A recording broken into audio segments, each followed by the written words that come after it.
The Lifestyle Show, presented by Selena Mackenzie.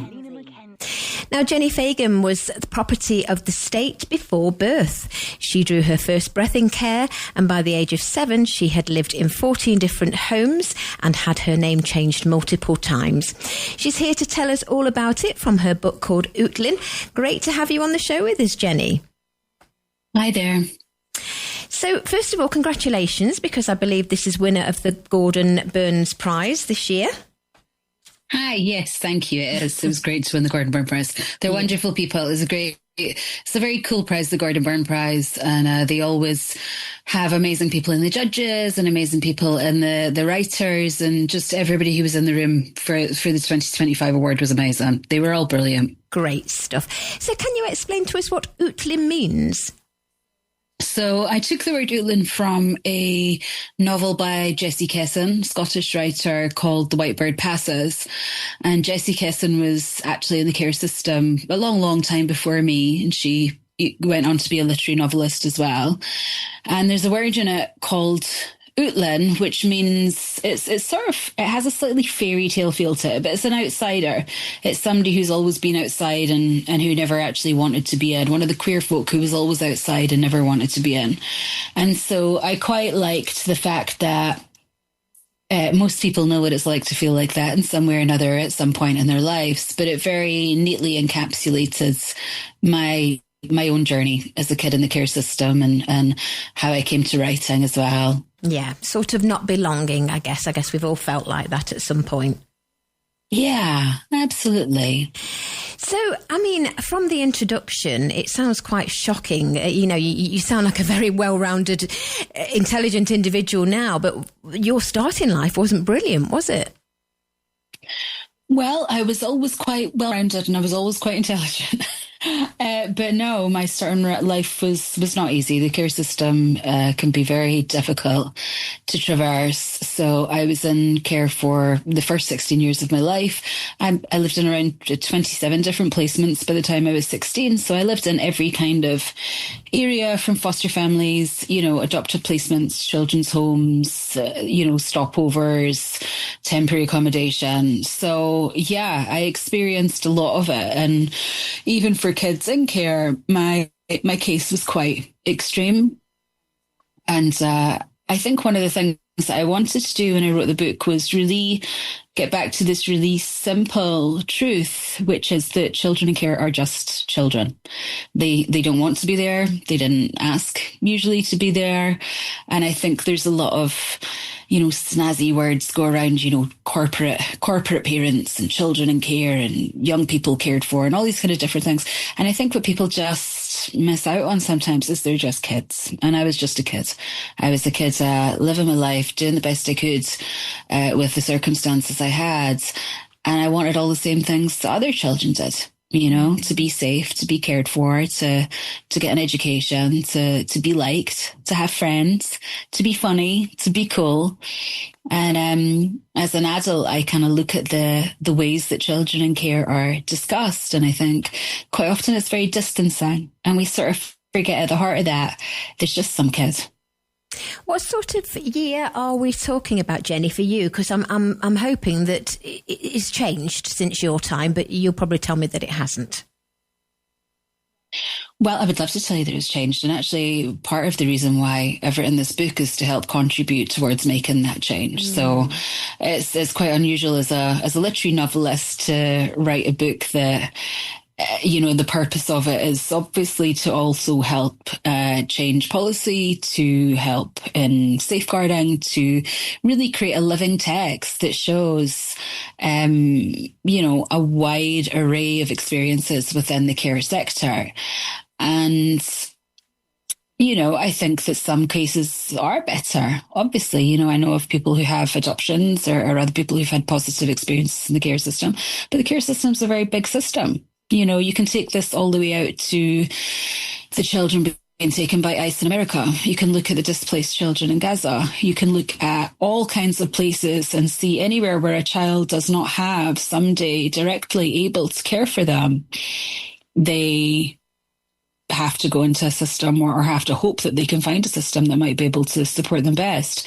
And unfortunately, most of our systems are based on kind of old Victorian, like our schooling system, like our healthcare system. They're based in old Victorian or even predating that ideas of orphans or foundlings or bad people or children of bad people or naughty children. And actually it's not very practical. It doesn't really help. Of course, it doesn't help the system. And, this isn't a book about attacking the people who work within the care system. There's lots of great people who work within the care system that would also like more support. There's foster carers out there that are trying really hard that perhaps can't access the support that they might need. There's adoptive families that maybe don't have an awareness of what that journey might be like, in the future. I met people who worked in children's homes who would have loved to have done more or done things differently, but they're also all bound by policy in the same way as the children are. And so really, I wanted to create a book that was just very human, that was funny, that was sweet, that was courageous, but that just tells the human story. So it's not about, there was no element of me that thought, oh, I want to, I went through horrific things when I was in the care system. I really did go through a lot of bad things. And it wasn't about creating revenge or creating this narrative. It was really about very simply telling an extraordinary story that felt so much bigger than me. And it's the story of how a writer became a writer. I started writing when I was 7 years old, and stories saved me. I remember even from the first time that I read fairy tales being so struck by the lessons that were in books, and then this amazing escapism, but also the opportunity that the imagination affords us. Yeah. If we engage with the imagination, we can potentially change anything. And I think that, as somebody I'll be 48 this year. I'm a mother. I'm a doctor of philosophy now. Eventually I went and got my degrees. I did all the things. I'm accomplished in my field, and I'm very, very grateful for that. And I want to give something back, and I want to be able to use, what I've learned about humanity, really, both in my upbringing and as an adult, to try and offer something more.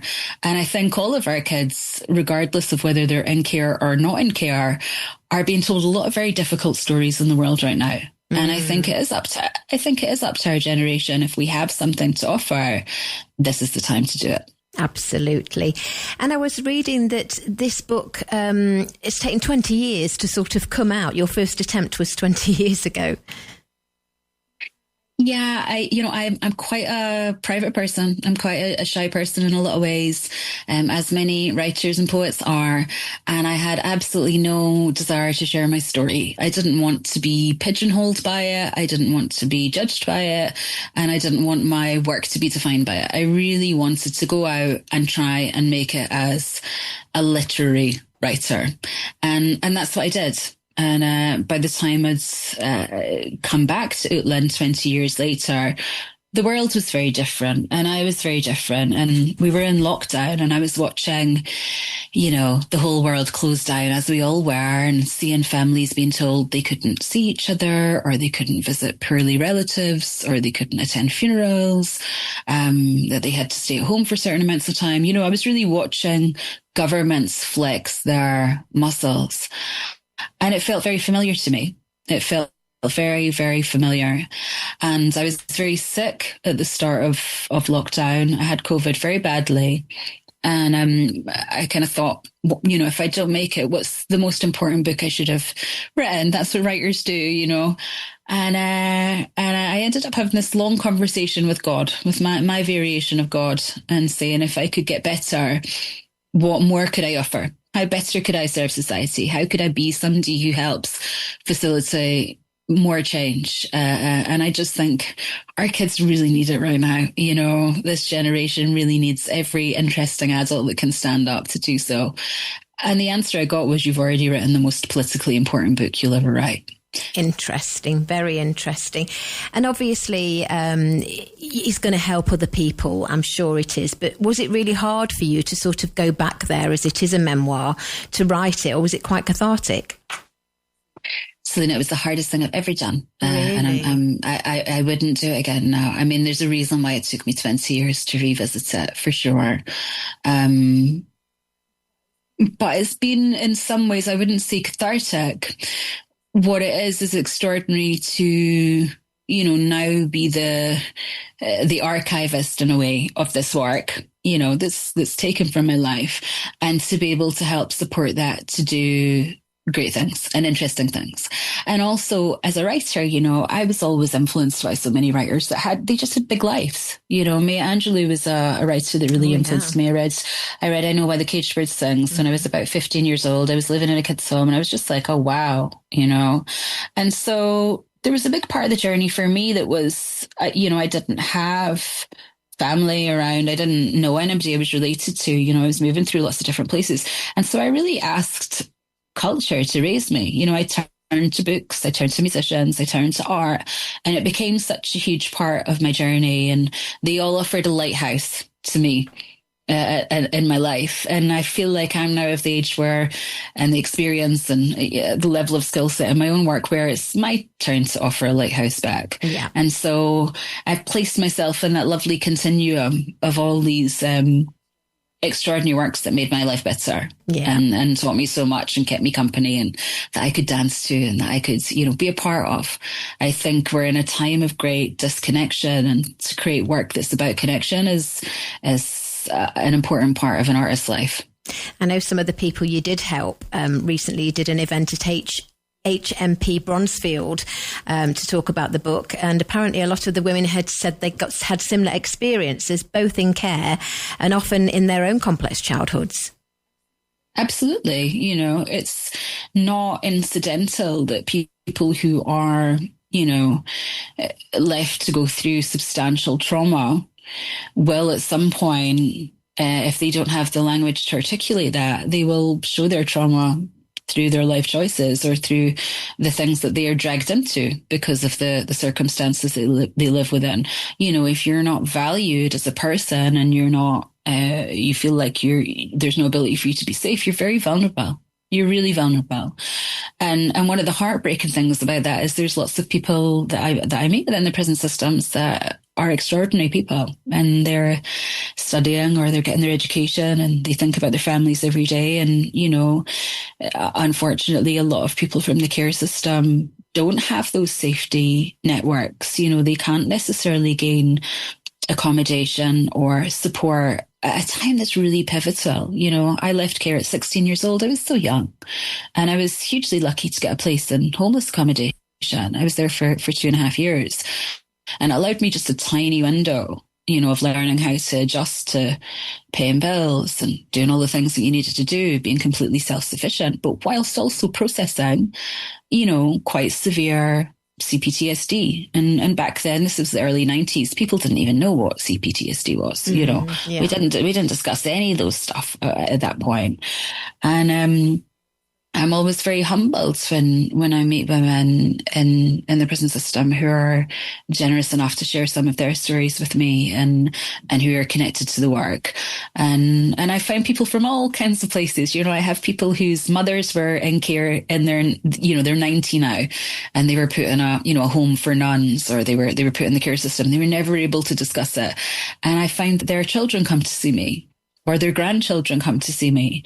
And there's this vast network of people out there who are affected in all kinds of different ways by these things. Lots of our World War II or World War I kids were taken away, went to different places. And so actually it's much more common than you might think. Yeah. Why do you think, you're clearly an inspiration, Jenni, but why do you think you went in a different direction, talking about the ladies at the prison? You went in a different direction, growing up in care, leaving at 16, then being in a homeless shelter, whatever you said, for 2.5 years. And you're a very successful novelist, poet, screenwriter, obviously author of a memoir now.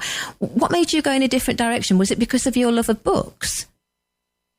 It was a huge part of it. It really is a huge part of it. And I started writing when I was very young. I was 7 years old when I sat down to write my first poetry collection. I have no idea why. I was living in a caravan park. There was a little library van used to come around once a week, and I used to read all of their books. But books just allowed me to leave my world, you know, and I was so fascinated by them. And I would have been reading things like Roald Dahl at the time. And I sat down and wrote my first little poems, you know, inspired by that. And I never stopped. And I've been writing now for 40 years. So amongst all the other things that have happened in my life, I did have this one constant, which was my work. And, you know, it has not been easy. Somebody said to me, you know, you've survived all these things. And I say, I'm still surviving them. You know, the legacy of care is a permanent legacy. But I'm hugely lucky to have had the drive. I have an incredible stubbornness and an incredible inability to give up on things. You know, I'm very driven. I'm aware life's very short. I'm aware, you know, so many people that I grew up with aren't here now. So many lovely people I grew up with, you know, are not here to tell their stories. And I got this one thing. And that was the ability to write and to engage with art and to do so in a way that other people connect to. Yeah, well, I think it's less down to luck and more down to you. The book is called, well done. The book is called Ootlin for our listeners. It's the must-read memoir about growing up in the UK care system. It's by Dr. Jenni Fagan, who we're chatting to now. I am just looking at the date. It's out this Friday. Is that right? Yes, the paperback's out on Friday. Yeah. Congratulations. Well, we're selling it right now on our website, TRE.radio. And if people want to find out more about your other work, your novels, etc., do you have a website too, Jenny? I do. JenniFagan.com. Simple as that. Well done on the book. Good luck with the book when it's out. And thank you for joining us. Thank you so much. It's been a pleasure. Bye-bye. Thank you. Bye.